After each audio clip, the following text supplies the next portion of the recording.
Good morning, our wonderful people. We are having some technical challenges this morning. You can see my camera for some reason it blew out on one side and all kinds of things. But we are moving forward. We are not relenting, like we've always said. Our children's future is in danger, so we don't want camera nonsense and technological nonsense to stop this movement.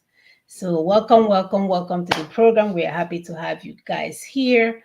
As usual, help us to share and share and share because people need to get this information. And we thank those that we welcome to our page this week. Welcome. We are happy to have you. As you come on, please help us to share this information. Information is going around. We are overly excited. And we want to thank those that are reaching out, those that are calling for us to give them more information. We appreciate you. We thank those that are working on grounds and disseminating information amongst our people. We thank you. All of this that we are doing for the great future of our children. We welcome you to the program. So my name is Monachun Saga. We have to take it up a little bit because we are now behind. So thank you. I'll allow my sister to introduce herself. Thank you so much. Like my sister has said, we will go through whatever it is and we will come out to the other end. We are not stopping. My name is Ekwi and I live in Lexington, Kentucky. We'll continue to share. Please like, subscribe. We'll play a video while we are doing that. And it's important that this information gets out to our people. Everything is happening everywhere. And we need to be rightly informed. Because if you're not informed, somebody was calling me yesterday that he was saying some things, whatever, what is going on. I had to explain to them, what it is. So a lot of things are going on, fake, real, everything. So if you don't get accurate information, you might be in the wrong camp. And I don't know what will happen. Is the video not playing, please? Okay, it's coming. Thank you so much. All right, so we're going to use this video as we share.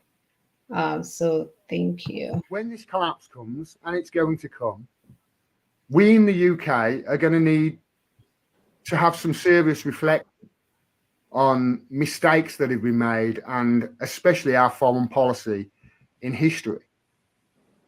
And we're going to have to rely on these nations that we've been stealing to deal with, because we need them.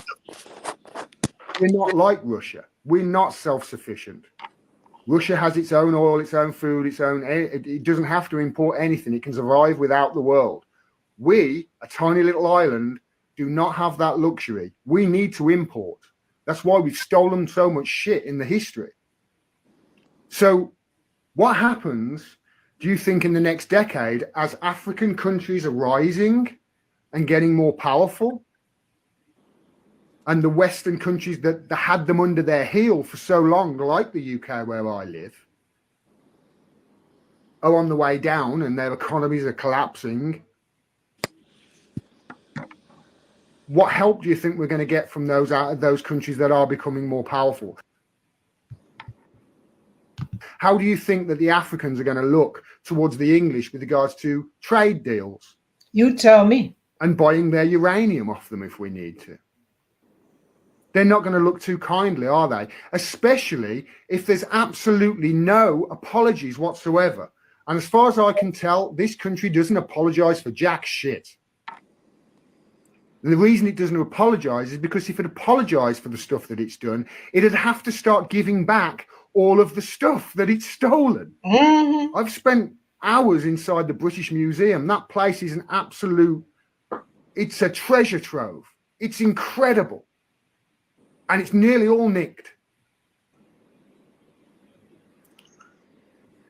And we're going to have to, in the UK, in the West, really start looking at our place in the world and really start looking as to whether we really do value the things that we say we do. I saw somebody earlier saying, this is what the West do. They just play pretend. It's no wonder the West now accept a man being a woman if he just identifies as one, because we in the UK have been identifying as a nation that is on the side of law and order, a nation that values free speech as it's censoring everybody, a nation that values freedom of the press and is a shining light and a beacon for freedom of the press throughout the world, whilst it's literally torturing the best journalists the world has ever seen in its capital. We say we are these things. Our government says them all the time. The diplomats are like that. But it's just all hot air. Nothing we do as a country backs up what these people are saying the country is. Nope. Nothing. I love my country, and that's what I want my country to turn into, to be. I think it's the most patriotic thing a person can do. But when I talk about these things, people call me a Putin puppet. They've been propagandized to such a degree. They don't know their allies when they meet them. And we've got some serious apologizing to do in this country. To all of these nations that we have stolen from, to all of these nations whose leaders we've helped assassinate and overthrow. Yep. All of these coups that we've done around the world in countries just because we didn't like what they did. So we killed them and we overthrow them and we put in a dictator who created a secret service and was just brutal to the people in that country. We didn't care as long as we carried on getting the oil. We're meant to be a country that cares about these things. It cares about truth and honesty and justice. This country prides itself on the UK justice system. Well, there's no greater injustice in this world right now than the imprisonment of Julian Assange, and we're the ones doing it in the UK. And to all those people in Africa, rise up. I'm in the West and I'm fighting for you. And I tell you, we really are the people in the country, the people in the UK, the people in this chat in the UK who know the truth. We're on your side. Thank you, brother. We want our country to be the things that it says it is, and it's clearly not. And I really do wish to see the rise of Africa in my lifetime. I would love to see it. And we're seeing at the moment the rise of Russia and China. I'd love Africa to go with that as well. Yep. Thank you for that. We are rising and we are coming to take what belongs to us. Coming to take our rightful place, and no demon, no hell, no wind or season or whatever can stop it. None whatsoever. And to show our video of the day.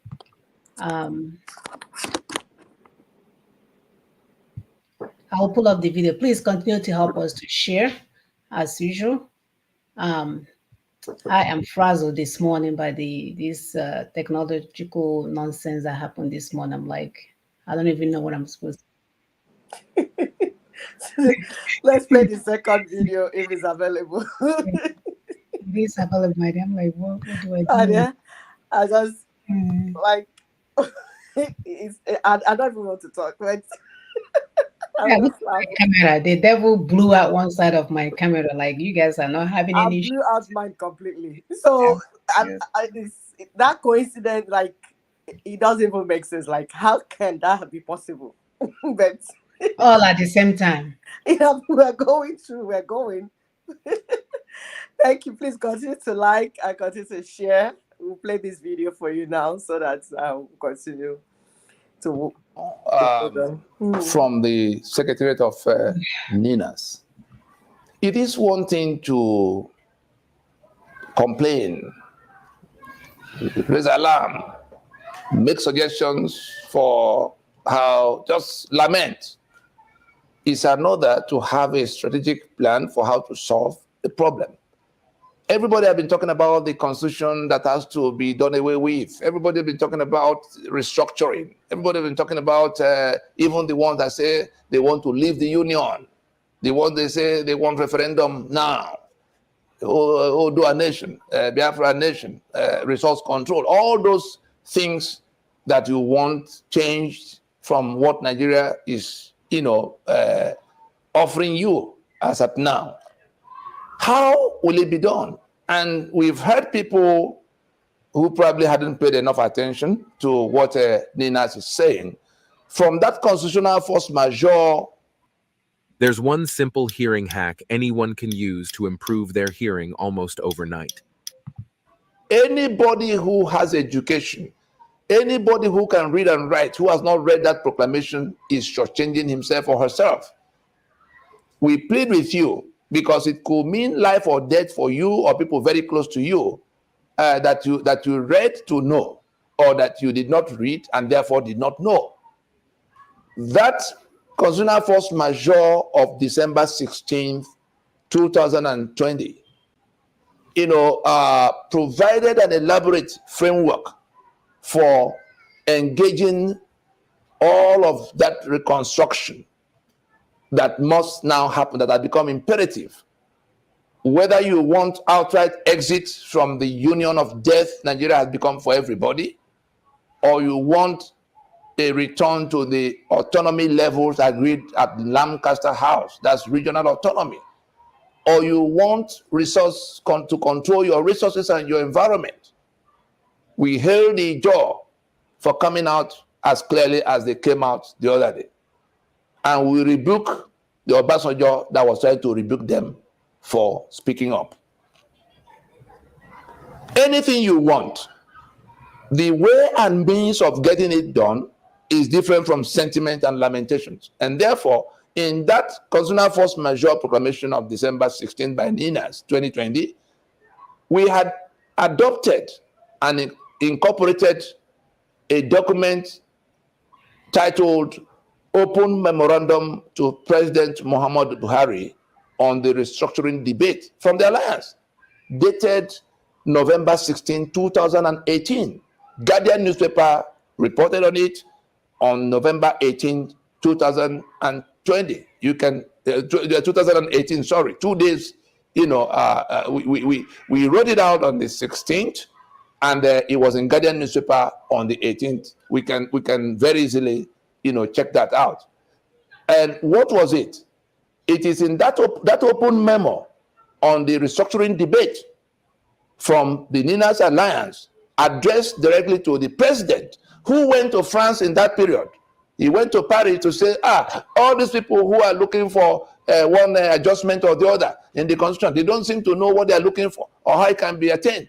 Let them bring it. So he went pretending, and I use the word pretend advisedly, because he was part of the Fulani delegation that came to Pronaco 2005-2006.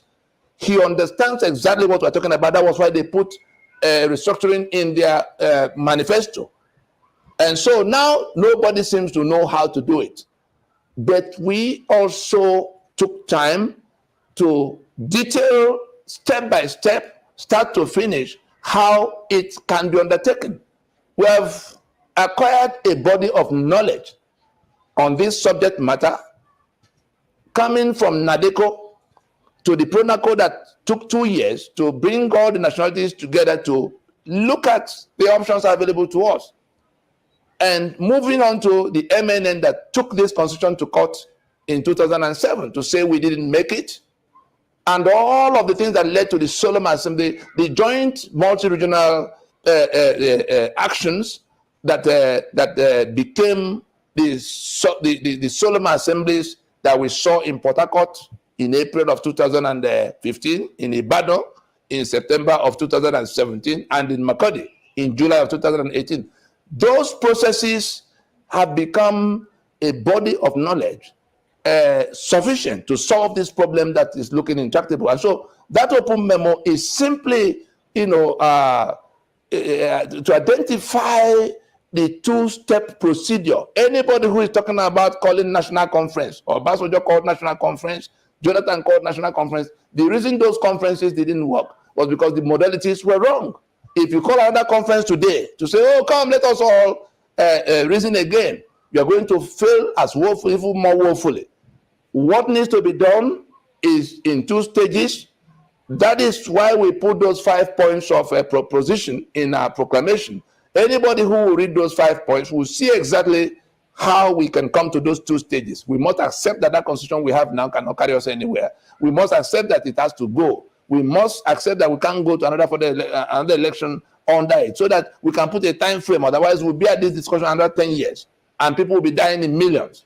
And so we come down to that open memo. We adopted and incorporated it in that December 16 proclamation of 2020, so that in one hand we had stated clearly what the problem is and what the solution should be.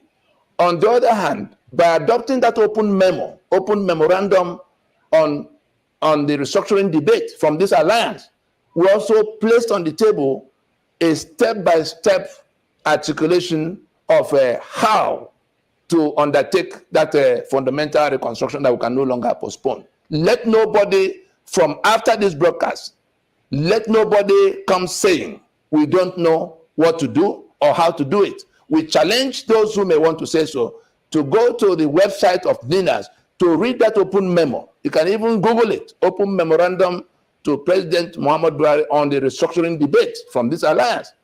And then you will see exactly what needs to be done to come to the restructuring that you want, to come to the referendum that you've been seeking. If we go in this sequence, we can guarantee that these problems will be solved and everybody in self-determination will get to where they want to go. Those who want 100% autonomy can then vote in that referendum to be by themselves. Those who are satisfied with 80% autonomy can vote in that referendum. But we must get to the point, the threshold of transitioning, where those choices will be made, because what the campaign we are leading is to restore the sovereignty and therefore the self-determination rights of the constituent components of Nigeria without exception of any section. All the nationalities, big or small, will agree among themselves how they want, in what formations they want to federate. Those who want to relate will stay together. Those who don't want to relate will say so by making maps that will exclude other people. But the whole thing is to accept now that we must go to taking that decision on how we want to live. The decision we took in 1960 at Lancaster House has been overtaken, and that is what we have to resolve now. If we do not act quickly enough to resolve it together, those who are being killed across the Middle Belt and the South, those whose future have been ruined, who are roaming all over the world, young people who are fleeing from Nigeria, I tell you, the right to self-determination, which is what they seek now, whether they are asking for restructuring or they are asking for Oodua Republic or Biafra Republic or whatever it is, or resource control, all of those things are issues of self-determination arising from the constitutional grievances imposed by the unitary constitutional arrangements. They are all connected. They are just a matter of degree of autonomy that will be acceptable to them. The process, the procedure by which that choice has to be made is what NINAS has placed on the table. Anybody who is not already a part of it, anybody who is not already a part of the campaign to shut down the journey to another election under the 1999 Constitution is a part of the problem. Silence is not golden here. Silence is complicity. Tribute to Bishop Tutu, who told the whole world that keeping silent in the face of a moral question is support for the evil. Yep. Let us stand up now and join in insisting that we should go and that we must solve this problem now, other than waiting. Yep, we must solve this problem now, other than waiting for more people to die. Suzuki, you fell out again. All right, so as you can see, we're still having the challenges. Can you mute your phone? Only because it's making so much noise. All right, so we'll continue with what we're doing. because this has been a lot of challenges this today. All right, so as you can see, we must do the right thing in order for our children to have a brighter future, and that's what this is all about. And we are not going to leave this fight for them to fight, not at all. Rather, in contrary, we will make sure that we leave a sustainable future for our children. So that leads us to our topic: the consequences of the four falsehood in preamble to the 1999 Constitution. Um, in relation to today's topic, we also mentioned some of these four falsehood last week to prepare you guys as to the further information that we are going to provide today. So, according to Mary Bethune, we have a powerful potential in our youth, and we must have the courage to change old ideas and practices so that we may direct their power towards good ends. So, for years, we are taught that praying to accept things we cannot change is a serenity prayer, right? Remember when they were passing that out? Yeah, stay in hell and be praying. God will do it for you. But we have grown to discover that refusing to change the things we cannot accept is the first step to missing our life's purpose, fulfillment, and actualization. I don't think God put anybody here to accept BS, for lack of a better word, and then pray over the BS to now become a good thing. That's not how it works. There's a reason why we have this inner thing in us to say this is not right, it doesn't make sense, and it needs to change. So therefore, a time has come in the life in our lifetime when we will learn to say no to things that do not make sense and begin to push vigorously for new and better ideas and practices that will make sense. That's all, because we're supposed to evolve as human beings. As we get older, we're not supposed to be doing things the way we are doing it when we're teenagers, right? So, given life experiences and where we are, things supposed to be better. No one should see you from the time you're in high school and now you're a grandfather and they think you're the same. That's a cause for concern. So today we will be breaking down the different shackles or shackling aspects of 1999 Constitution and count our losses under the imposed constitutional arrangement that hijack our sovereignty, giving us a stillborn Nigerian federation. So, as usual, we'll start off with our PowerPoint today to give you guys further information. Cecilia, I'm not on the screen. Are you on now? Yeah, I'm here. I'll continue with audio for now. You do audio for now, okay? Yeah, Yeah. that's fine. So Can you? yeah, you're coming out clear. Okay. So Okay, please continue to help us to share and like. This job is for us to do. Nobody will do it for us. We have to do it, and we are able to do it. We are capable to do it. We are human beings. We are not animals, like some people think that Black people are animals and they cannot think. No, we can think.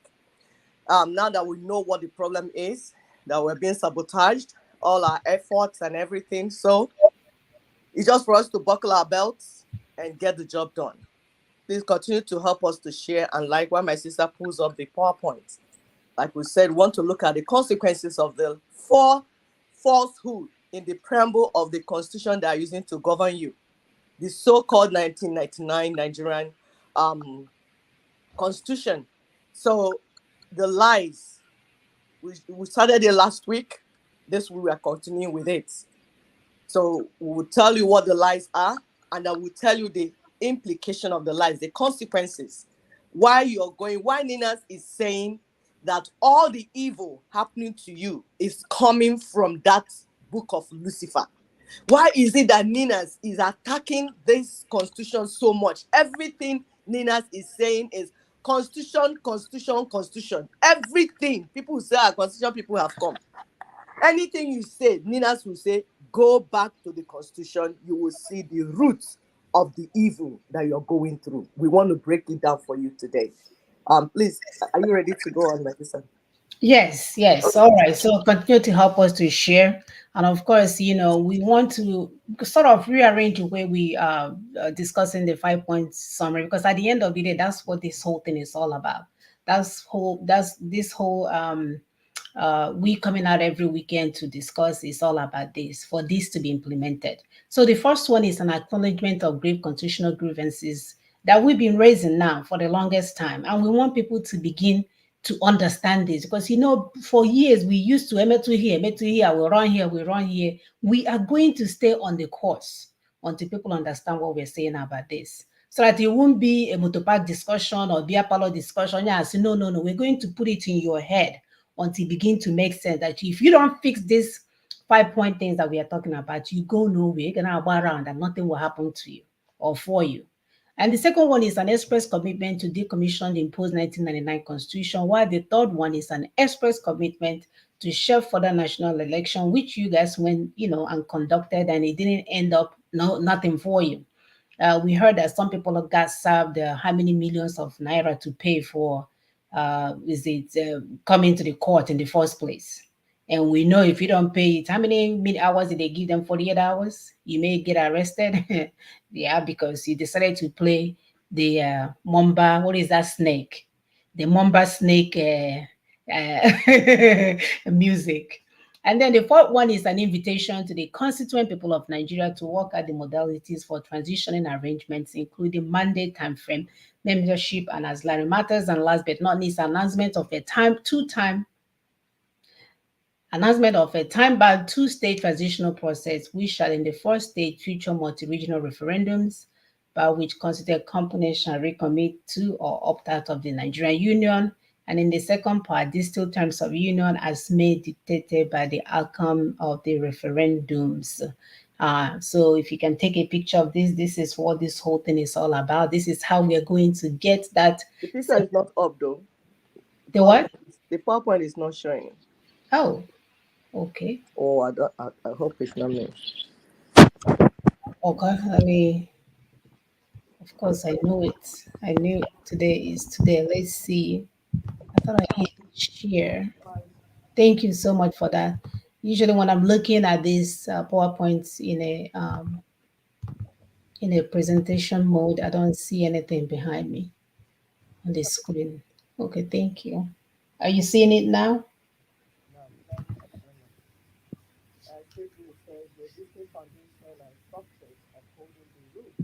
You sound far away. Are you talking? Are you something?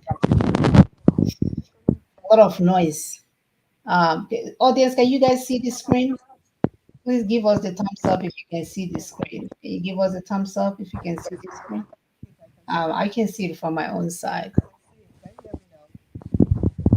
So let me get out of this presentation because I can't even, I don't know what you're doing in the background. Let's see, stop sharing.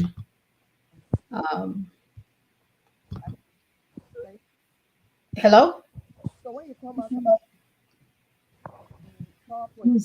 You sound far away. I'm not far. Just let's move and let's manage whatever is available. When you go out of the presentation mode, the PowerPoint goes off. Yeah, I know that. Okay. I know So, that. but I'm talking. I'm here. I'm not anywhere. I'm here. We weren't hearing you very well. I don't know what is going on. We'll just keep moving so far you can hear me a little bit. Just manage. I don't know what is going on at all. Is it better now? Yes. Okay. It's the same place. I didn't change. So we're seeing the PowerPoint now. Okay. All right. So, and then of course, before we move forward, we cannot forget to tell you guys that we live in an estate of Usman Danfodio, and until we come out of that arrangement, they will continue to rule over us, ruthlessly rule over us, and ensure that we do not have control over our future. And that is the arrangement that we are living under. And a lot of people are claiming to be okay with it and not wanting to do anything about it. So our objectives today is to look at the four foundational lies upon which the Nigerian Union is currently erected and operated upon: the shackle of Nigerians' constitutional structure, the lie holding the peoples of Nigeria down, and then the plan B for the obedient and other agitators, as well as the spotlight on the wisdom of our ancestors. So today we are going to look at ancestorship in Igbo tradition. All right, so the four foundational lies upon which Nigerian Union is currently erected and operated.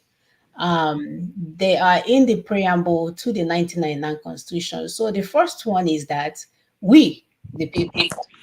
Talk about copyright. Can you mute your phone, sister? If he's making a loud noise in the background. Talk about we the people. Talk about copyright, right? If you have access to internet, you can go to Russian constitution and just pick out the first thing you see on their listing, which is whatever it is. In this case, it looks like they stole the American constitution, the word that came out from it, we the people. I guess we, the people that live under the Osman and Fodio state. So this first claim that the constituent components of nationalities of Nigeria met and agreed upon to form a union, which we all know is a lie. Why would we form a union that will allow you to ruthlessly control us and we will not have future over our lives? Like who the heck will sign up for something like that? And then the second one is of the Federal Republic of Nigeria. Federal Republic of Nigeria, falsely representing the unitary Nigeria as a federation instead of the unitary union that it is. Because they're still using that word. Everywhere you go, you're hearing Federal Republic of Nigeria, the president of Federal Republic. Which republic are we referring to? Banana Republic, I guess. And then the third one is having firmly and solemnly resolved to live in unity and harmony as one indivisible and indissoluble nation. This is again words that they stole from American Constitution that they know nothing about. So talk about these people have been practicing anyway. Think about, when they're going to university, they don't have to meet the criteria that other people will meet. They just have to be, from their name, and as long as they come from Osman and Fodio descendants, they send them to Yale, pay for school fees for them for 20 years because they know they're not gonna pass. So they pay for 20 years in advance. They go there, bring American stuff and start copying and pasting it as if we are all stupid. Again, this number 3 is falsely saying that the decision to live together was made by the constituent components. And we know that the truth is that Britain in 1914 formed Nigeria. The military in 1979 imposed the current constitution and reinforced it in 1999. So these are the reasons why we are standing on this breakdown of this constitution until you are born a nation, so that you won't think constitution will make a change. So you won't think that change of driver will make a change. It's so that you won't think that driving a car with no engine will drive you to your destination.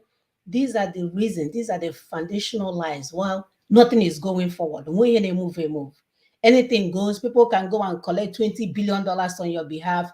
They use it and fund all their girlfriends all over the world, and nobody will hold them accountable. And then the number 4 says, do hereby make, enact, and give to ourselves the following constitutions. Oh my goodness, this is awful.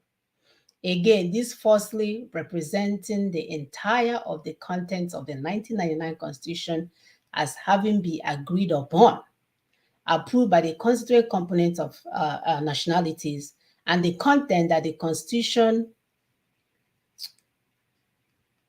let's see what it says, was entirely imposed by the military. Again, these are the reasons. If you guys recall from last week when we went through American Constitution, they again try to copy some of the things that they did. When they had to go and debate amongst each other, they came up with information. Everybody went back to their constituent, then came back with what was agreed upon and now presented to the federal, presented at the federal level. They are claiming that all these things were done, and we know that it wasn't done. So the shackles of Nigerian constitution structure. Nigeria, as we know it, is a failed Lugadian British experiment of 1994. 1999 Constitution is fraudulent document by crediting the preamble of the Constitution component nationalities of Nigeria currently trapped in the unitary Nigeria.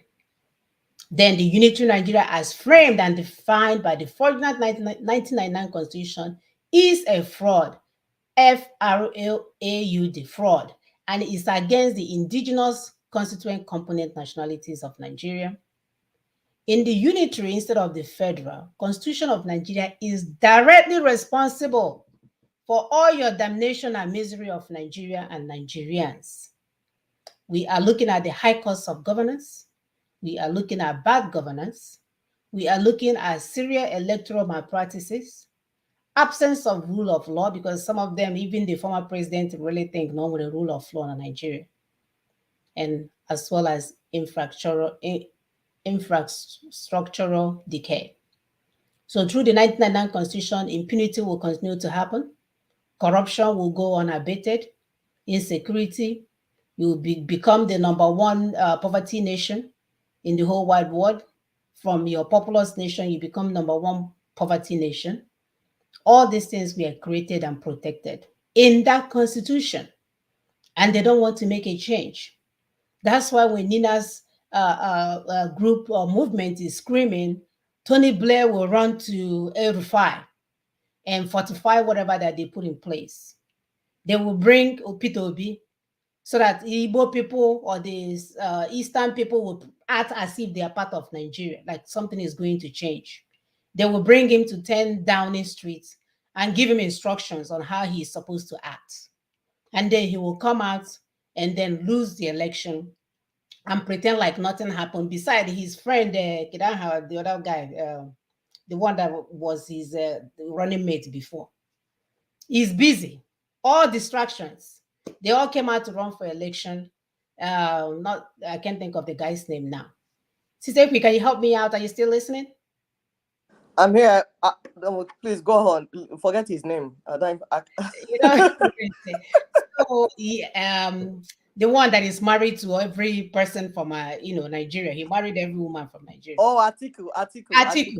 Yeah. Right. So Atiku is busy chilling because their plan has materialized. They have distracted some people, made it sound they are PDP, APC, election fell apart, and Peter Obi is there pretending like the mandate that was swallowed is going to come out. All distractions from the constitutional structure that we have in Nigeria that will cause us not to move forward. Then the federal exclusive legislative list that they have in that Lucifer or Luciferic constitution shackles mean that there will be no development in Nigeria. So you will never have the things that you deserve as a citizen. And they have their church partners to make you think it's God that will provide it for you. So while you're praying for God to help you on the road that government is supposed to build so that you can be safe while you're traveling to Enugu or Lagos, now you'll be calling God for it when the road is supposed to be built. And then you have electricity that's supposed to be part of Nigeria is providing uranium for other people to have electricity, and you, next door neighbor, you don't have electricity. They will make you think it's the God that you need to pray to make it happen, when these are the things that are supposed to be provided. Or is your ancestors? Oh yeah, I forgot that part. the favorite one. Your ancestors are evil, and they will get the church people to come and tell you, yes, your ancestors were doing animal sacrifice. Yes. They were their own ancestors were doing human sacrifice. Killing blood everywhere. And they still don't have enough. So yes, they will blame it on your ancestors. They will ask you to go and knock at your Obi, the Obi that we used to greet our visitors, meet our forefathers, converse with them, talk to them, acknowledge them, and their affirmers. They asked us to destroy it so that things will be good in Nigeria. To our days, nothing happened. So this is why Nigeria it is where it is today. We know they have termed us the capital poverty with evidence of state failure that is all around us. We know there is an imminent tragic collapse coming our way. It has everything. Everything is so out of order. Everything is so out of hand. The struggle is real for a whole lot of people. People that thought they can hold on are contemplating or have done things they never knew they can do in their lifetime. Because and human beings will have to survive one way or the other. The lie holding the people of Nigeria down. Yes. No, go ahead. Thank you so much. Thank you. Continue to help us to share, please, so that this information can get to people. We are telling you about the lies in that preamble. Some lawyers will tell you, oh, Nigerian constitution is the best in the world. It shows that they went to law school, but they use their school fees to eat akara. That are lawyers by degree. but not lawyers by practice. They learned nothing in law school. It's a waste of resources to train them as lawyers. Because if you are a medical doctor and you cannot treat sick people and people are dying, why the degree? You call yourself a lawyer, you don't know what a constitution of a country is. You can't even interpret the meaning. You don't know who makes it. You don't know why it's called a constitution. You don't know anything about it. That whole topic, you don't know nothing about it. Yet you call yourself a lawyer, senior advocate of Nigeria, a judge. You wear the wig like Udene, vulture. And people are dying because of your dishonesty and lack of knowledge. Because two things, some people know, but they have been blackmailed and they're dishonest and they cannot speak the truth. Others that could speak don't know. So the lie holding the peoples of Nigeria down. They created 36 fake states as federating units. So in a constitution, in a federation, every federation must have federating units. The units that came together and became the federation. It's simple.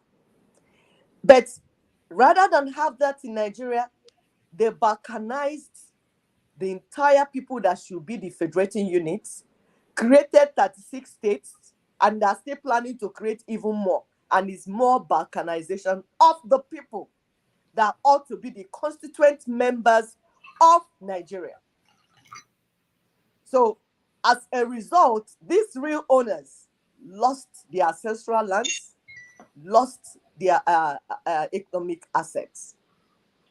They didn't stop there.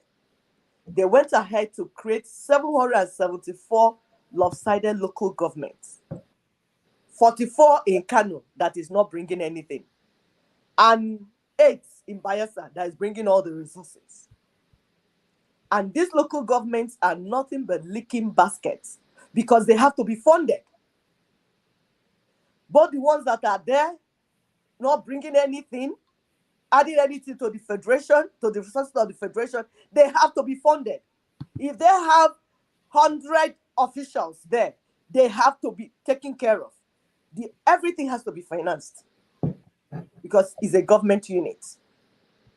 And they made that to be the basis of allocation of resources and distribution of opportunities. We are telling you the lie holding you down, why you are where you are. And nothing will change for you, people of Nigeria. So far, this lie is continuing to be in place. If you want, cry from now till tomorrow. God will not answer. No devil will answer. In fact, okay, I don't know devil. That nothing will change for good because you are building on a lie that will never produce development. It has to be corrected first. These fraudulent states and local governments became the basis of representation at the 3 arms of fraudulent and rogue federal government. Everything is fraud. Everything is fraudulent. The foundation is fraudulent. The wall you're building is fraudulent. The roof is fraudulent. The window is fraudulent. The door is fraudulent. Imagine you in a house, a make-believe house that is about to collapse. That is where you are. So those that are telling you, let's build it, build what exactly? What are you building? Of course, we'll talk about the 68th item in the federal executive list. This is a means that they now use to confiscate the assets of the ethnic nations. 68 places that they tied you, shackled you down. If you remove one, have you removed the other one?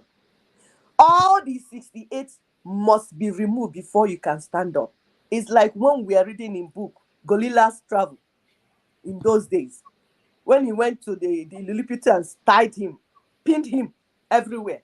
That's how I guess that book they wrote it for Nigerians. So Because we are Nigerians are like is it gorilla? Gorilla. I know before I bat my mouth. So they tied him down in everywhere. That's how you're tied down, and you will never make it. You will not come up, except those shackles are removed. You cannot rise. So when you see your fake pastor Adeboye telling you Nigeria will rise again, he is lying to you. What is holding you down has to be removed for you to rise. There's no miracle that will take you up if you are pinned down. And that's why we tell you that those pastors are fake, because they're not hearing from God. All the pastors in Nigeria, all of them, all the prominent pastors that we know that you're hearing for, I've not seen one. Yes, me, I've not seen one, because they're all liars and they're not hearing from God. Adeboye, Oyedepo, Paul Adeferati, Organic Onaza. What's that one? I don't know their names. Ebuka, all of them, all of them, they are liars. They are not hearing from God, and they're helping the colonial masters to hold you down and dupe you.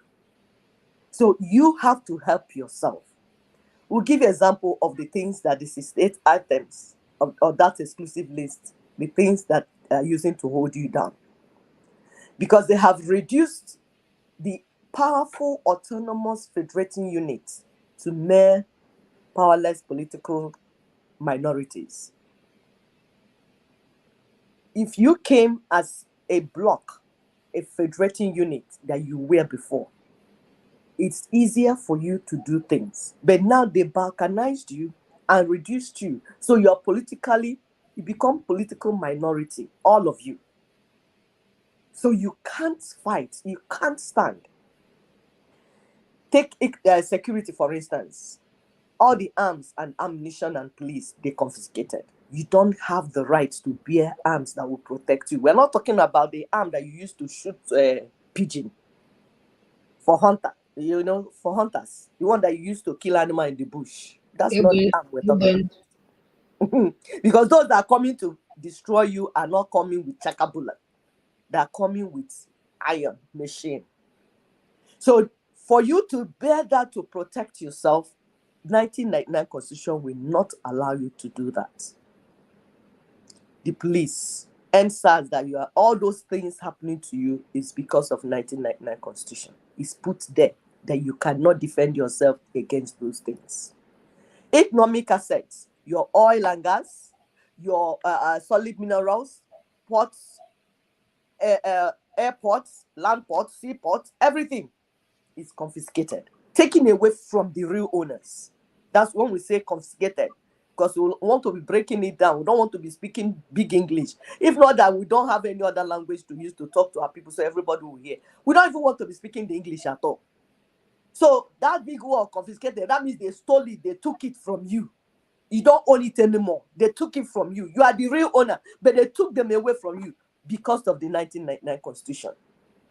Refineries, they close down your refineries and they're importing, and they will not tell you they're removing subsidy. Does it make sense? When you are supposed to be, the raw material is in your land. You are supposed to be producing it and using it and giving to other people. They close them down. The 1999 Constitution is what they used.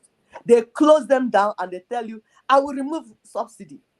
Have you seen that these puppets are working for the colonial masters, not for the people? Industries. Remember when we used to have textile industries? Now we import every wrapper that we tie, everything. This is just one.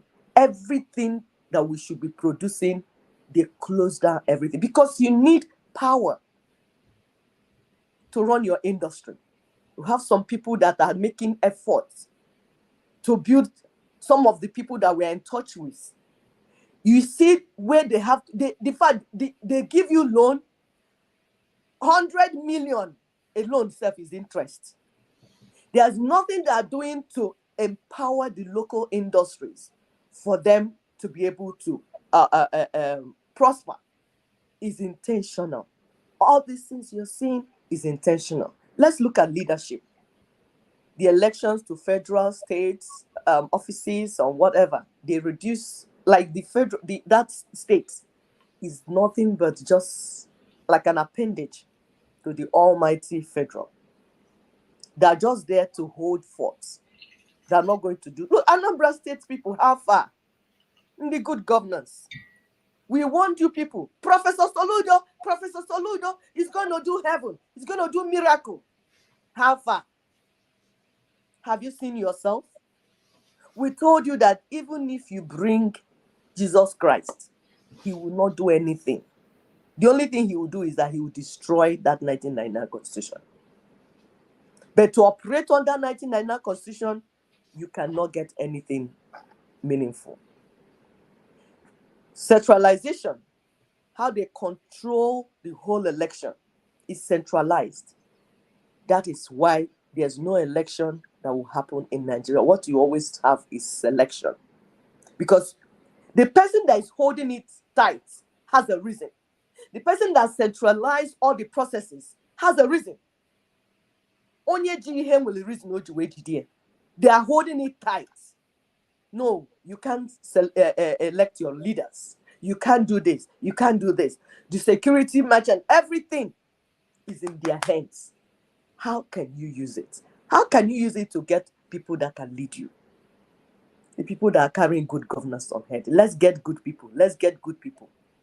The system, the process you're going to use to put that person in place is in their hands. It's not free. It's in their hands. So what you're having is selection. So you can never have democracy. See what Nigeria has been going through. Nigerians have been going through since this February. This one did not happen. At least the ones that will tell you from 1960, some of you will say, we didn't know when it happened. But these ones are happening to you. You're seeing it with your eyes. It's not hidden anymore. You are seeing it. So, except you want to lie to yourself, you can see that you will never get the right people to represent you. And you will never have true democracy under 1999 Constitution. The section C of what we're saying, they handed over the keys to the Treasury, both at federal level and at the state level. At federal level, they handed it over to the president. So whoever that is there, by section 81 to 82, everything is in the hand of the president. The key to your treasure, he has it. He has back key to it. Section 121 to 122 is one that gives the key to the governors. After giving them the keys to your treasury, they now put immunity on them. So you can't probe them and you can't put sanctions on them. That's the clause at section 308. Those that call yourselves lawyers, go and check them and see whether what Ninas is saying is not true. By the way, this information is not coming from us. It's coming from Ninas. It's just that we settle down and read them and go through them so that we can teach our people. We can explain it to our people. So these things are not coming from inside my head or inside my nose or my ear. They are out there written in black and white. For everyone in the public, for everyone that is honest, to go and pick and read. Look at section 6, subsection 6D. He gave 33 years blanket immunity to the military officers, those ones that operated Nigeria from January 15, 1966 to May 29, 1999, that you cannot probe them. You cannot look into what they did. And that is sealed completely. 33 years of destroying the so-called federation. These criminals that privatized all the key assets of the union, whether oil blocks, ports, mining, everything, they shared it among themselves. And you're looking for the source of your poverty when all the assets that you have to run your federation have been seized by these military generals and are still alive. Obasanjo is walking up and down like a baboon, dancing and having fun with himself, and nobody is stopping him. I saw a video the other place where he was commanding all the traditional leaders of Yoruba land. Stand up! Edide, Edide, stand up, sit down. I say, okay, good for you. Because you have all sold your conscience. You have all sold for greed. You have sold your reputation. You're no more there to represent the gods, like you say that the traditional leaders are the representation of gods on earth. No, you're not representing any god. You're only representing the colonial monsters because you sold your souls to them, sold your souls to their agents, so they can toy you around. You become a disgrace to your people because of greed, long throat. You ate it in your mouth. You have eaten it. All the cars, everything they're buying for you, you have swallowed it and it will choke you. We look at section 6D, subsection 6C. This one absolves the government of responsibility towards the citizens. How did they do it? They rendered chapter 2 non-justiciable. That means all the good things meant for the citizens that they listed in that chapter 2 is just for cosmetic purposes, including security, welfare, equal opportunities, all the things that make America that you are running to function, the UK you are running to, all the other countries that you're running to, all the things that make those places work. They put it in 1999 Constitution and locked it with key so that you are not able to demand from your leaders that they must do these good things to you. That is what 1999 Constitution. Sometimes when people ask, oh, tell us the thing, tell us the sections. Okay, see it here. We are breaking it down for you. Please help us to share. Share it to people that can say, tell me which part of we are sharing it for you now. We are breaking it down for you. Or you go and see it. And that is why Nina said, we are not touching that Constitution. It's not amendment. Everything has to be burnt, thrown away. We will start afresh. Anybody that wants Nigeria must come to the table, says, so we start afresh. If you're not ready to come to the table for us to start, then you don't want Nigeria. It's as simple as that. We are going. We're on our own. The indigenous peoples are moving on already because constitutional force majeure has happened. It's only those that don't understand the meaning of constitutional force majeure that are still waiting for Nigeria. The rights are returning back to the people. We look at, okay, we're done with the lie that is holding the people down. We are breaking it down for you, what it is, one after the other. Then we go to, okay, what do we do? Now that we know, from beginning of this show till now, we have broken down your problems to you. For those that think that their problem is leadership, for Peter Obi, Pato Tommy, and all those evil men and women that keep telling our youth, our children, whose destinies have been destroyed, our children who have been sent all over the world, roaming, looking in search of food and greener pastures. These old men had the effrontery to lie and deceive them. For the evil they have done against our children, our youths, it will never go well with them. Plan B for obedience and other agitators, because we know our children are agitated because they want a better life, and rightfully so. However, you need accurate information. You need to know what to do so that you don't fall into the hands of these evil people. They are too evil. When we tell you that they're evil, it's unimaginable the level of wickedness in the hearts of these old men and old women and their agents. You have agitated. You have said Obi, when even we know that Obi is not your Messiah. But we watch you do all that. NSAS, this, that. Where you are now, those evil men are about to eat you for dinner. They're about to eat all of you one by one, and there's nothing you can do because the 1999 Constitution is in place, empowering them. So we'll break it down for you. You have a plan B. Don't think that all hope is lost. We can see how you were beaten down, lied to, destroyed. Your hope is hopeless. Everything, we watched it. Some are even committing suicide. Some are going through all sorts of things.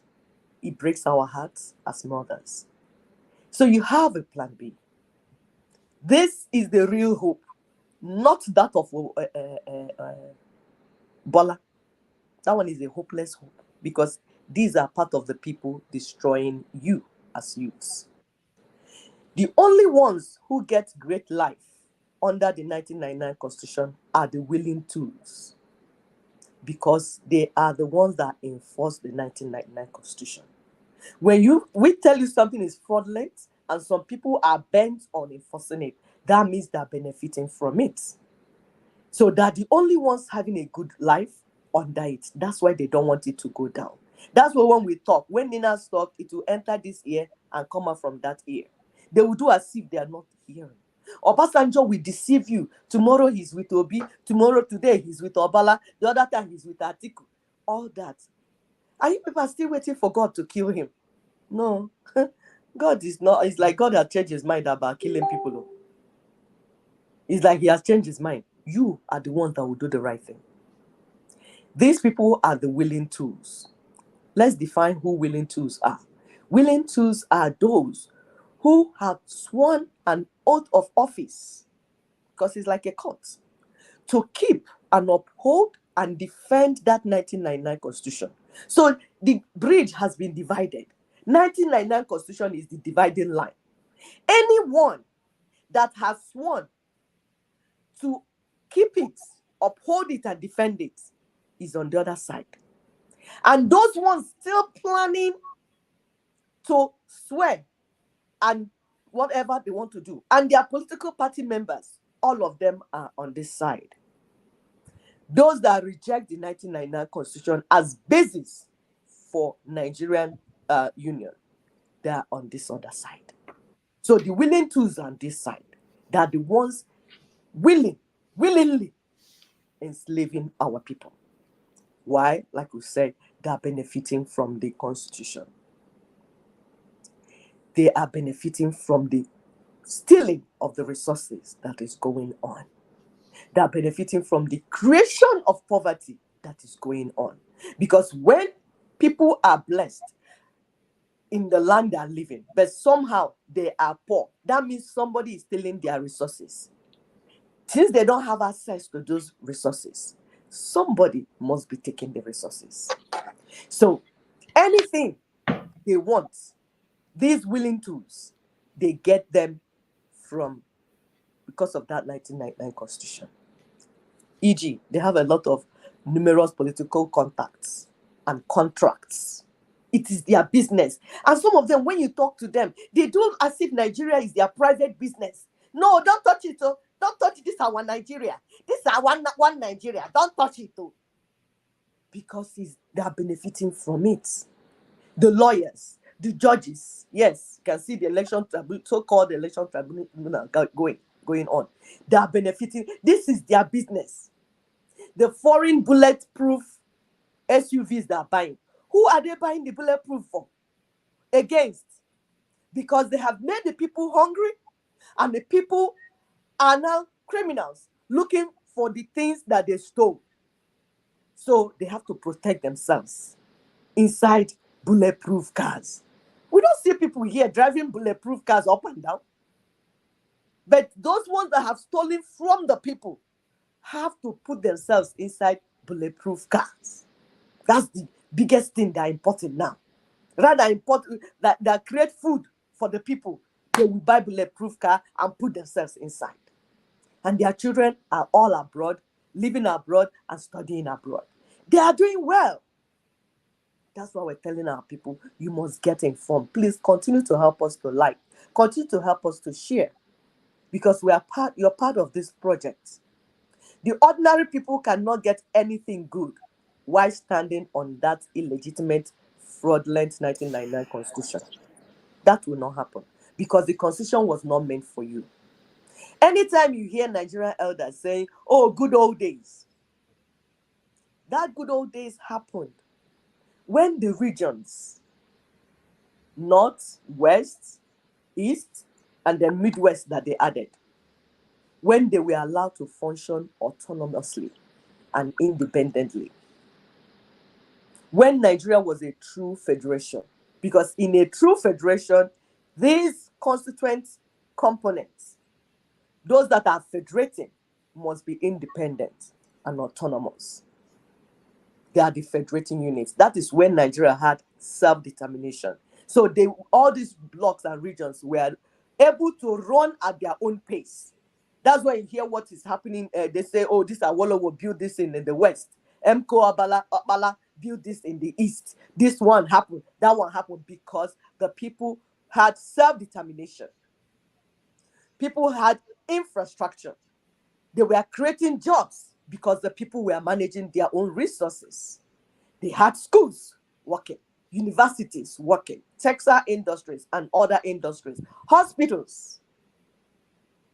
The only thing that we are supposed to do was to build on that. We were supposed to go up from that time. So from that 1960, before 1960, after 1960 immediate, we are supposed to improve and go forward.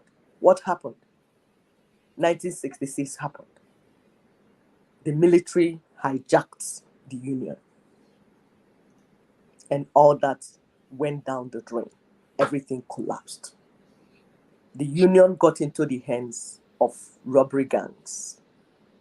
They started robbing the people. They took away all the assets from the people, the destiny and the potentials of the people. They took everything away from them. So we're telling our people that standing on the 1999 Constitution, Nigerians, obedience, take note. You can never get justice. You can never retrieve any stolen mandate. It will not happen under the 1999 Constitution because it's been roped and built against you. You are part of the indigenous peoples.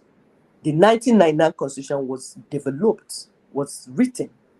The structure, the entire One Nigeria construction, how Nigeria is right now, with the 36 states, 777 local government, all that structure, all that arrangement, because when we say constitution, it's not just the book.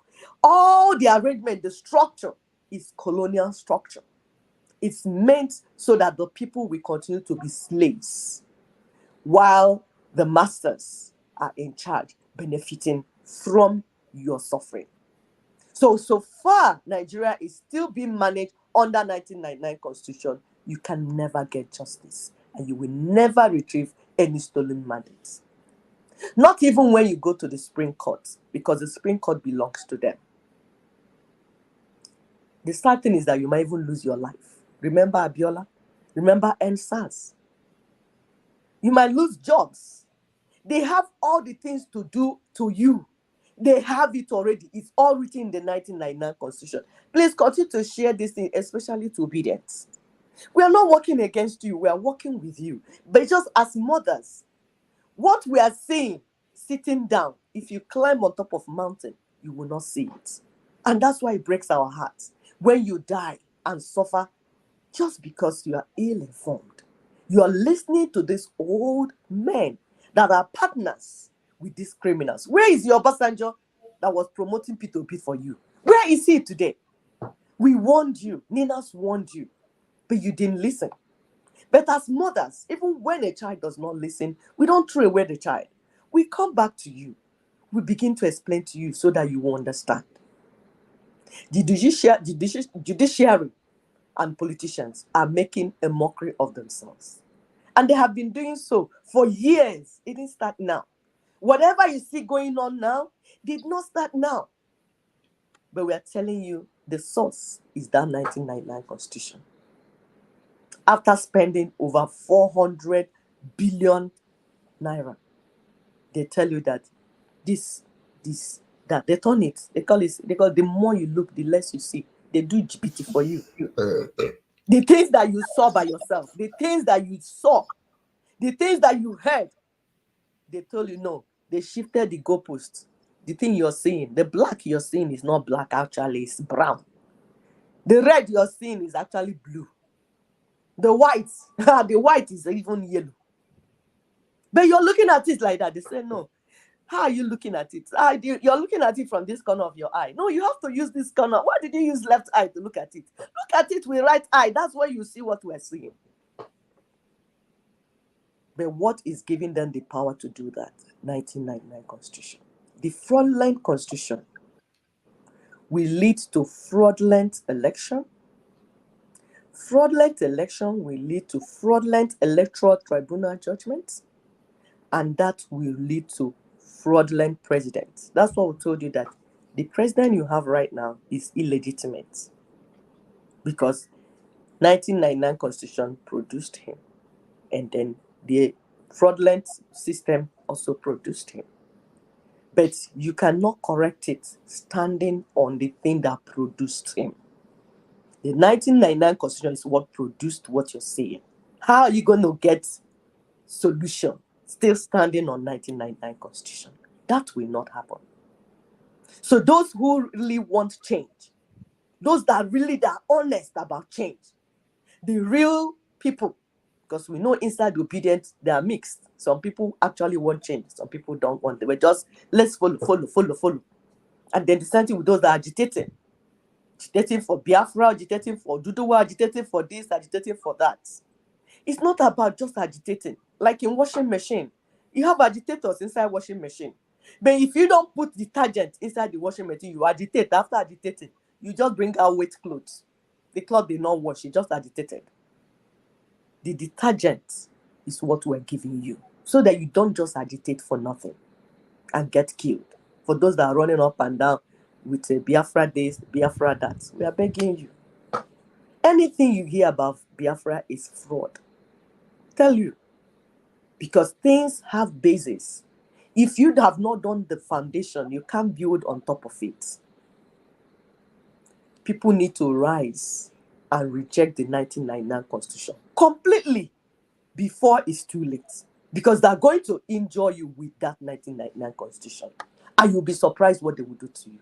You have never imagined, eyes have not seen, ears have not heard what they will do with you if you continue to stand on that 1999 Constitution. A day after that Supreme Court, that's if we are going to the Supreme Court. A day after Supreme Court, you will lose all the democratic cover. So anything else you do, chasing mandates, will be seen as insurrection. And what they do to you, you'll be surprised what will happen. Remember, Court of Appeal already fined Labour Party 47 million. And they will pay it within 48 hours. For what? They say for wasting the time of courts. When you don't, some things that you hear in Nigeria, you marvel. For wasting court time, they charged Labour Union 47 million. Charge PDP, whether 23 million. Hey, Jehovah. Some things you hear in Nigeria, you think like, maybe I'm sleeping. Maybe I'm having a nightmare. This is a bad dream. Let me wake myself up. And they did 14 days to get to Supreme Court. That's what I say if you get there, because they've put the condition so tight. And you have to summarize over 700 pages of that stupid judgment that they gave. The judgment that has the name and the name of Bala on top of it. Jehovah. If you're honest to yourself, you understand what we're saying. If they are doing all this to you before getting to Supreme Court, what do you think will happen to you when you get there? But we are telling you that so far you stand on 1999 Constitution. All the evil happening to you will continue to happen to you, and your situation will be hopeless. But you have a plan B. What is your plan B? you have the right and power under international law. There's international law governing the entire world. We are telling you that your union is fraudulent and being fraudulently run through a fraudulent constitution. But there is something bigger than that, which is the international law. And that is why NINAS is operating the way NINAS is operating.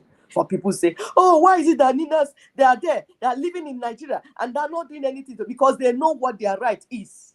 They know where the line mines are, and they stay away from them and do the right thing. It's not by carrying juju on your neck, on your head, on your armpit, and running up and down inside forest like animal that they call you. That's not how you get freedom. That's not how you get liberated. You must do things the way they're supposed to be done.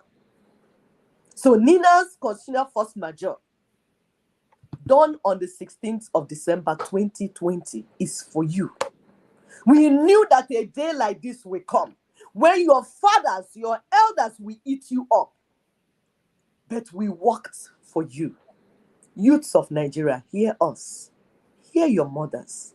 Listen to your mothers. Even if your fathers sell you out, your mothers will not. That's what God said. He said, will a mother forsake a child that she's breastfeeding? And God said, even if she does, me, God, I will not forsake you. And we here are coming here as mothers telling you, we will not forget you. You are our children. We know what it means to enter labor room and bring out one child. So we will not dupe you.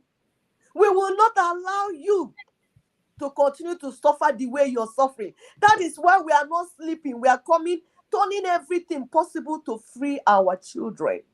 But we want you to do it the right way. We don't want you to fall prey in the hands of these predators, these old vultures that have refused to go to the other side of the world, because I guess they won't even accept them over there. NINAS seeks to terminate the mischief of 1914 by ending the fraud of 1999. I'll repeat it. NINAS, Nigerian Indigenous Nationalities Alliance for Self-Determination. What is our target? What is our set? Where are we going? Where is our destination? Where are we going? For those that keep getting themselves confused because they are listening to old wives' tale, listening to people that want to dupe them, people that want to steal from them. We have one target: to terminate this mischief of 1914. The British mischief, the Lugadian mischief. We seek to terminate it. How? By ending the fraud of 1999. Wholesome decommissioning and jettison, dismantling of the 1999 Constitution. Everything that it came with, all the accessories. We want it down because everything is against the people. We transition to renegotiate Nigeria into a true federation or a confederation or separation into blocks. But the people will decide through multi-regional referendum.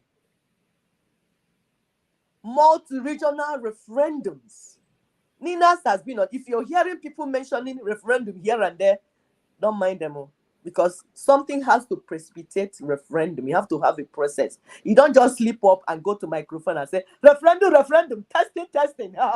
Referendum. And the referendum will appear. That's not how it's done. There's international law, how these things should be done. And NINAS has started the process 23 years ago. And they're continuing. We told you that about 16 blocks. And we are now in the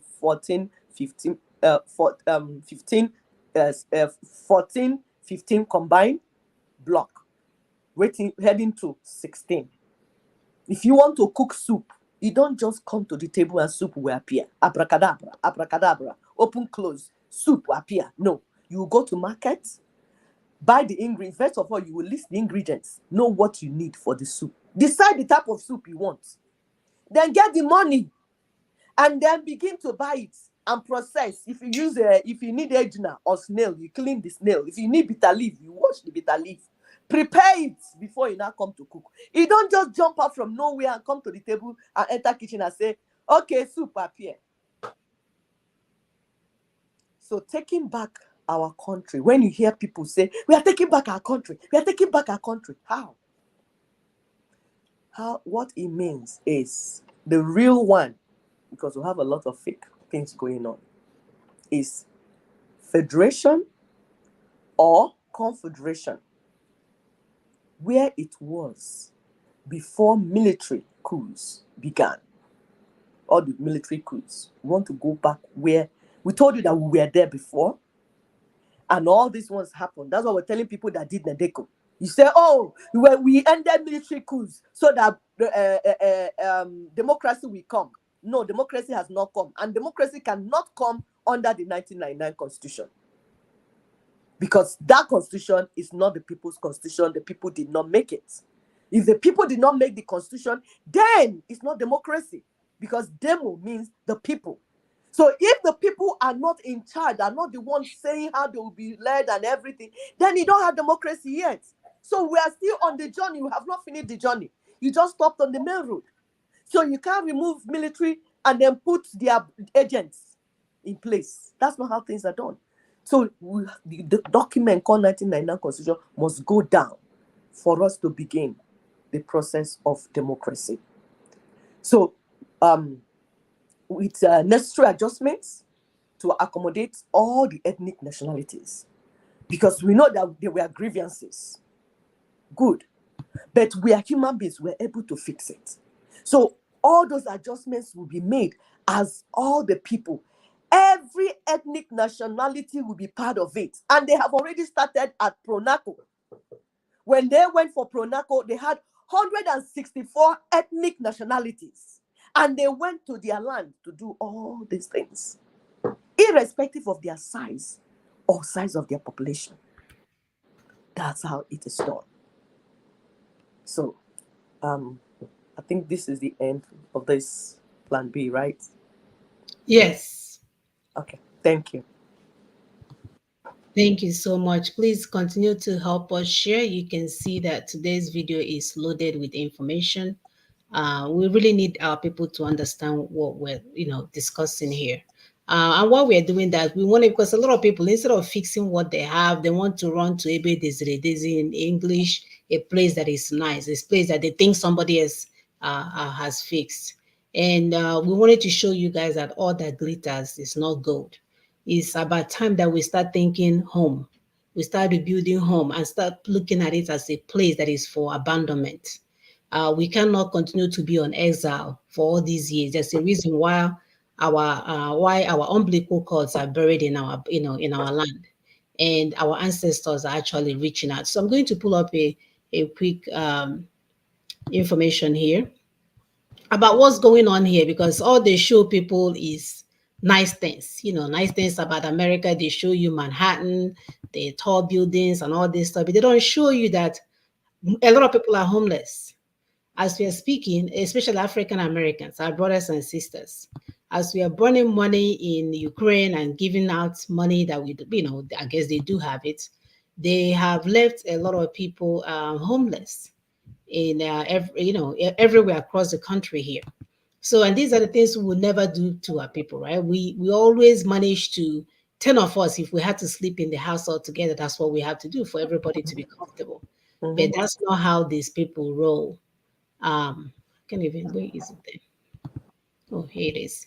All right, just give me a minute. I'm gonna pull it up so we can and this is, it's gonna be another segment that we share, because Yes. a lot of people begin to see that everything is not what they think. I just have recently a family member that came to visit. They were flabbergasted. She's like, here is not even what I saw, because the idea of America is what they see on TV.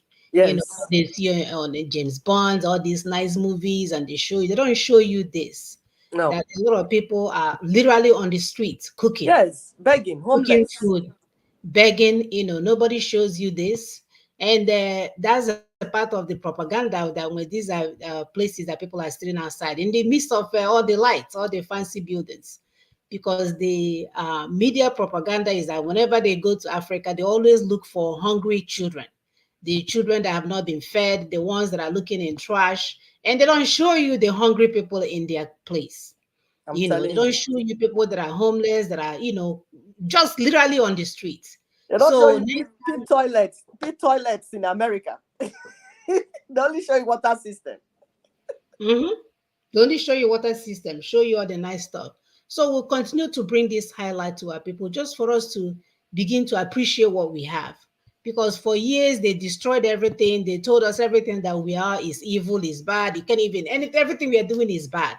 But the same thing now, if you try to buy black soap, Nchanto, here, they will tell you how much it is. They found out that it's actually a cure for their so-called allergies that people are getting, skin allergies that people are getting from fake food that they were eating here. So now black soap is a cure, duh. Hmm. So we will continue to promote this information to our people so that we can begin to realign our brains, because a lot of people will say, oh, I'm in America, I don't care. Oh, America, America, America. They don't know that there are a lot of things in the background that is going on. This place is not what it used to be. Our ancestors are making that change that will push everything across. So we'll continue with our slides. We are almost done, and we're going to look at the wisdom of our wonderful ancestors. Like we always say, we don't know about your ancestors. They may be the ones working with the colonialists. Our ancestors fought the colonialists. I Yes. remember my dad telling me a story where the people in his village, they came out to fight the colonialists. And what they did not realize is that the reason why the colonialists like to live above the hills, because criminals, they came with full criminal intent. Yes. So they like to stay above the hill so they can see everything that is coming. That's why everywhere you see them, is somewhere in a hilly place. Yes. I remember growing up, there's a place called Mission Hill Mhm. in the area where I grew up. And that place is in a hilly place. So that's where they build their, religious entity that they use to capture the rest of our people. Yeah. So my father was telling me that his father told him. My father died at the age of 95, so you can imagine how long ago this was. So he said that when they came over, because they would tell you, oh, your ancestors didn't fight, they didn't do anything, they just sold you over. Not from my side. Lie. My father was like, his dad told him that they said, this is too much. We need to get these people out of our land. Yes. And they gathered together under this big tree, and doing all this macho, doing these macho things to get ready to move forward. What they did not realize is that the criminal colonialists, the colonial bandits, that they had a Obunigwe, their own. I don't even know what to call it in English. The one you will release this thing that they would destroy, whatever. So they were under the tree, getting ready and trying to march on. Maybe And like this, like a bomb, something like a bomb. yes, these colonial bandits from their hill Yes. sent the bomb, and it cut down this tree that has been there for over 300 years. So, so you can imagine, and of course, fear. But he said they've regrouped. So our ancestors did not sell anything. They tried to. They just kind. That's how they fell into this and trap. and they overpowered them. They came with superior weapons. Right. Our people were not developing weapons. The weapon they developed were There's just no for need hunting. for it. There's Yeah, no for need. hunting. Yeah, there was Right. no need. But these people went and developed superior weapons and then came and took our people Of out. So mass destruction, weapon of mass yeah, destruction, mass not regular destruction. weapon. Exactly, mass destruction. Yes. So our ancestors were, kind people, and we need to begin to acknowledge them. So to that end, the spotlights on the wisdom of our ancestors. Go ahead, my sister. Thank you very much. Sydney saying it has gone off. I don't know if we're still coming out, and I believe we are. So we want to look at ancestorship in Igbo tradition, because when we come here, we'll keep telling you about ancestors. So people are asking, who are the ancestors? What does that even mean? So we decided to, we want to talk about it. And our reference material for today is A Befitting Living or Burial Perspective of Life by Dr. Nwobodo. Okay, so it's a book you can also go and get. So but we'll break it down for you. So being accepted to be a part of community of ancestors, that's ancestorship. You have to be. There are conditions. We'll tell you the criteria for being an ancestor. It's just like what you have in Christianity, saints, because we told you that these things, they learn from us. They stole our resources, stole our spirituality, stole everything. We told you that the white man cannot write Bible. It's not possible. The people that write, if it's not that people have not read Bible. If you read Bible, not the way they twist it, like some of these pastors use the content to twist and then misinform you and misinterpret it and do everything miss inside it. If you sit down and read it, because it was written by about 37, about 20 authors at different places, so you can compare. They are just different books. You can get this person's book, read it, compare these ones. So Bible is just a compilation of books, different authors. So if you get it and read, you'll be able to make sense. Now, if you read it and compare it to your culture, as I'm an Igbo woman, I was a child when I recognized my culture in the Bible. That was actually what made me to start studying Bible, not pastor. Another thing that made me to start studying Bible was the lie against women. How they were maltreating women. I felt, which kind God hates women like this? So I decided to, I've always been somebody that asks a lot of questions. I decided to go and read it by myself as a child. I was still in elementary school. I began to read it, like, let me find out whether is this God that said this thing these people are preaching, so that I will know what to decide in this my life. And then by the time I started going, I started seeing all the lies that died. So they'll take one section, they'll put things out of context and use it to manipulate you. But if you read it in context, understand the frame of who wrote it and the people that wrote it and the spirit they had, most of the writings represent our culture that we're already practicing. So if you know that's what we tell you, that the white man cannot read, because we have seen them and that is not part of their culture. That is not what their ancestors did or are doing. No. So it's more of what we did, getting corrupted. So sainthood is like ancestors, as ancestorship. You understand? When the Christians say, oh, saint this, saint that, saint that. And all those saints, rankly people, all those saints that are calling, Matthew, Peter, all of them were black men. They were not white. Just know that. So when we're telling you ancestors, we know where we're going. Abraham was black. So these ancestors continue to dwell among, that's those, if you are accepted into committee of ancestors, you continue to live among the ancestors while simultaneously reconnecting among the living. There's a reason why they are able to do that. We'll tell you why they are able to do that. Ancestors intercede for their living family members and protect them spiritually.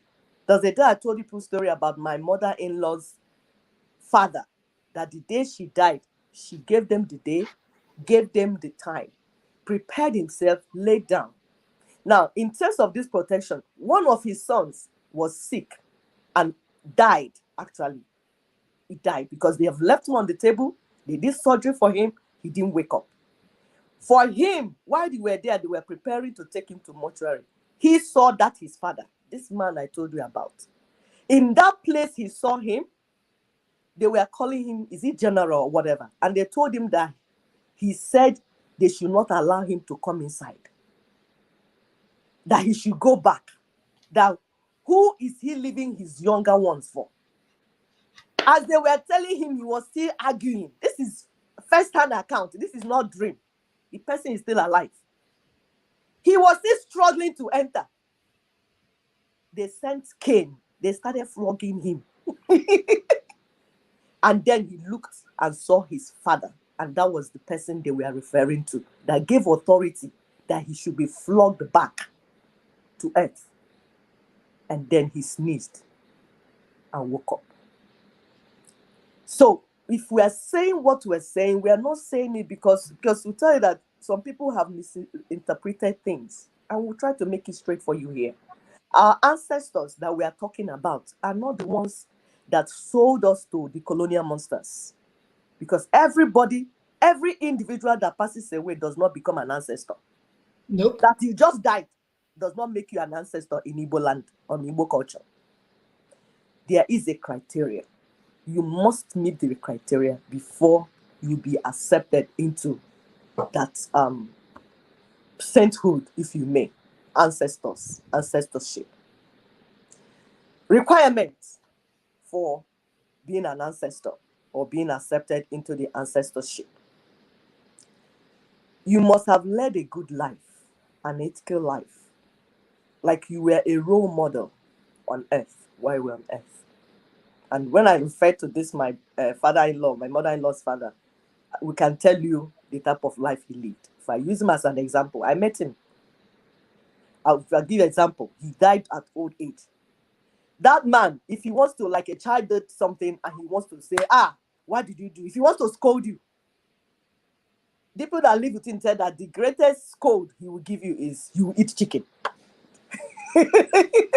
Like he's very angry with you. He said, this child, you want to eat chicken? That's the type of life he lived. These ancestors, they would have served as examples to be emulated by their family and community. That's the type of life they would have lived. And usually they attain a ripe old age before dying. They don't die prematurely. And when they die, they receive proper and befitting burial. Otherwise, they become wandering spirits. Ozu akwa ha akwa, or what we call akalogeri in Igbo language, causing bad omens within the family until a proper burial is conducted and he or she is committed to the committee of ancestors. I'll give you another example. I had an aunt that I lost about 2 years or something. The son is one of these politicians. He wants to use the mother to make money. So there are some things he was supposed to do, because about burial rights, it must not be like you spend a lot of money. No, it's just that there are things required that you must. If they say you have to go to where your mother came from and go and inform them, like we told you that even when your mom dies, you don't just stroll in and tell them my mom died. No, you will go through the process. These are part of the things. So it's not about money. When we talk about befitting burial, it's not how many cows you killed and the cars that you did. That's not what we mean at all. It's completely different from that. It's the process. You will follow the process and do things the way you're supposed to do them. So my aunt died, and the son was doing, because he wants to do, he's a politician and everything. There was something he didn't do. So the umunna of the mother's place, abandoned him and left him and went away. He didn't do that thing. Do you know that the mother, because the mother was a quiet spirit, other spirits that went before the mother started going to family members, clan members, kindred, saying that this particular person has not been accepted in our midst because everything has not been done. The trouble, this is recent, I'm not saying 1905. This happened about 2 years. He started disturbing everybody. They had to now go and tell the son, you better go and do what you're supposed to do. Of course, he had to go and do the right thing. Humbled himself and apologized. And then did what he was supposed to have done before the mother had a rest. So we know what we're saying. That's why in Igbo culture, sometimes you hear somebody say, why are you walking up and down like a dead person that they didn't bury properly?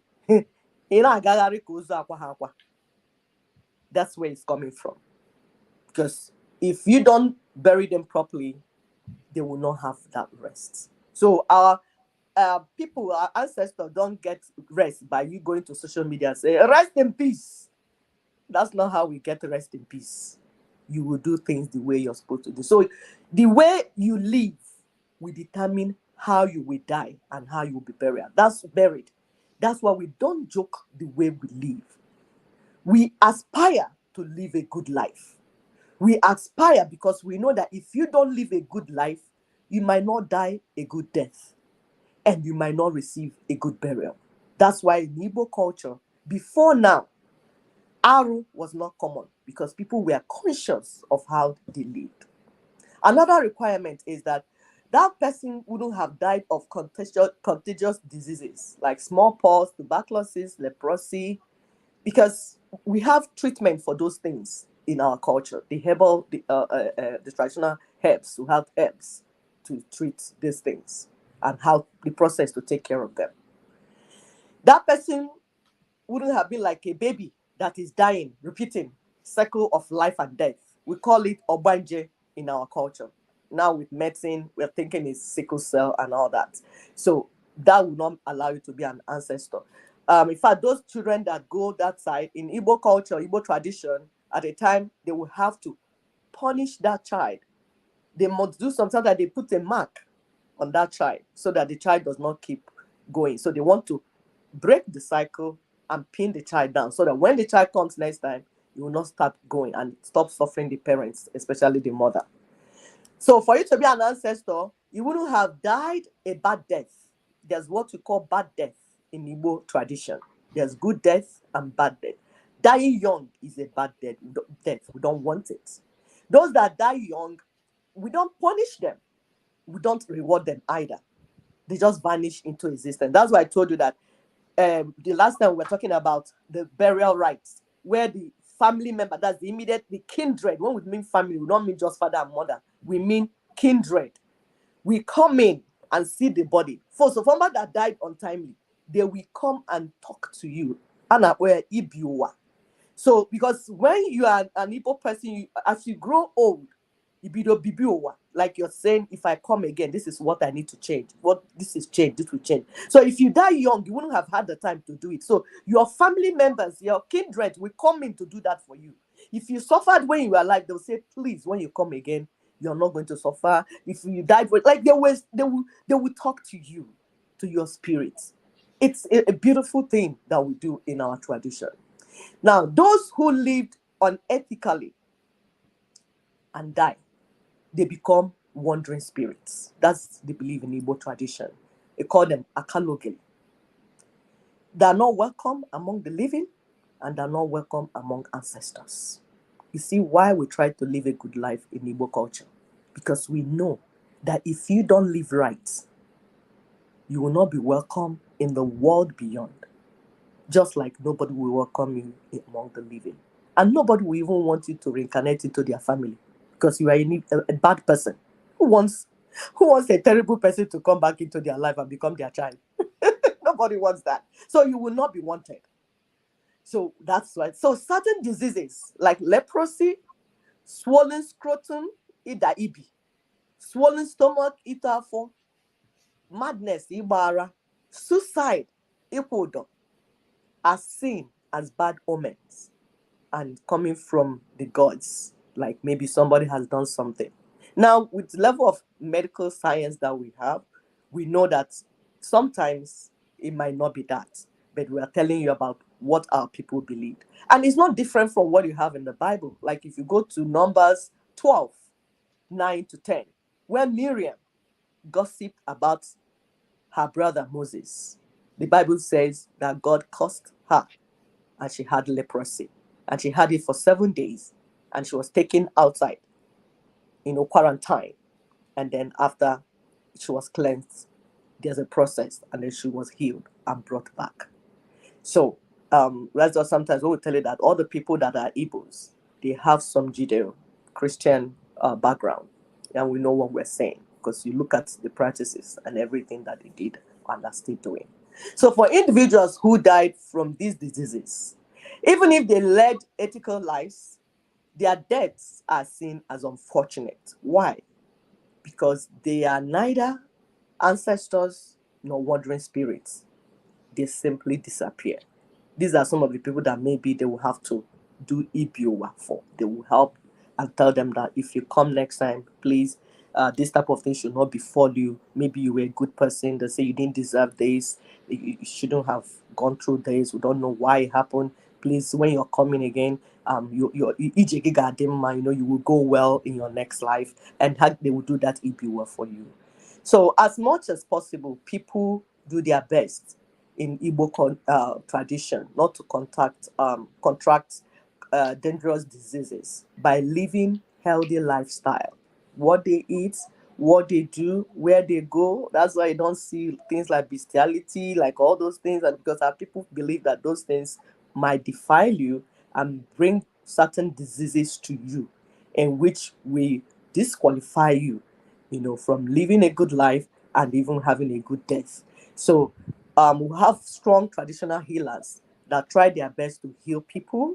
Most diseases in ancient traditional Igbo tradition or get treatments, and they cleanse them. If they have contagious infectious diseases and all that, there's a process where these things are taken care of. So that's it for ancestorship. We told you that we are not bringing everything. It's just for you to go and research more. And if you have questions, please always drop it in the comment. We'll go back and we'll answer and we'll respond to you. God bless our ancestors, and God bless those that are living a good life in Igbo land and all over the world, because we want the world to be a better place. Thank you. Thank you, brothers and sisters. We'll see you guys next week. Please continue to help us to share. Thank you so much for watching. Bye-bye. Bye.